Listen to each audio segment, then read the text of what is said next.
গত বৃহস্পতিবার 12 জুন ইন্ডিয়ায় ঘটে গেল বিরাট বড় বিমান বিধ্বস্তের দুর্ঘটনা। এইদিকে বলিউড অ্যাক্ট্রেস কারিশমা কাপুরের হাজব্যান্ডও মারা গিয়েছে। সে কি সেই বিমানেই ছিল? চলুন জানি আসল ঘটনা। গত বৃহস্পতিবার 12 জুন আহমেদাবাদ এয়ারপোর্ট থেকে এয়ার ইন্ডিয়া বিমানটি 242 জন যাত্রী নিয়ে লন্ডনের উদ্দেশ্যে রওনা হয়।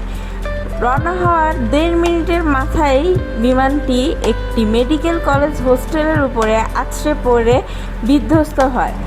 বিমানের মাত্র একজন যাত্রী বেঁচে ফিরেন, আর মেডিকেল কলেজ হোস্টেল আর বিমানের যাত্রী মিলিয়ে 317 জনের মরদেহ উদ্ধার করা হয়। এই মরদেহের লিস্টে কারিশমা কাপুরের হাজব্যান্ড সঞ্জয় কাপুরের নাম না থাকলেও তিনি কিন্তু সত্যিই মারা গিয়েছেন। আর তিনি কারিশমা কাপুরের এক্স হাজব্যান্ড, কারণ কারিশমা কাপুরের তার সাথে ডিভোর্স হয়ে যায় 2016 সালে। 2003 সালে তারা অনেক ধুমধাম করেই বিয়ে করেছিলেন।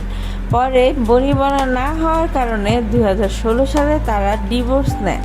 বিমান বিধ্বস্ত আর সঞ্জয় কাপুরের মৃত্যুর ঘটনা জড়িয়েছে এই জন্যই যে মৃত্যুর মাত্র 2 ঘন্টা আগেই সেই বিমান বিধ্বস্তের ঘটনা নিয়ে গভীর শোক প্রকাশ করে একটি টুইট করেন। তারপরে তিনি পোলো গ্রাউন্ডে গিয়ে হার্ট অ্যাটাকে মারা যান। কারিশমা কাপুর আর সঞ্জয় কাপুরকে নিয়ে যেহেতু একটু কথা উঠে এসেছে, তাদের নিয়ে আরও একটু বিস্তারিত আলোচনা করব আমার নেক্সট পর্বে। সাথেই থাকবে।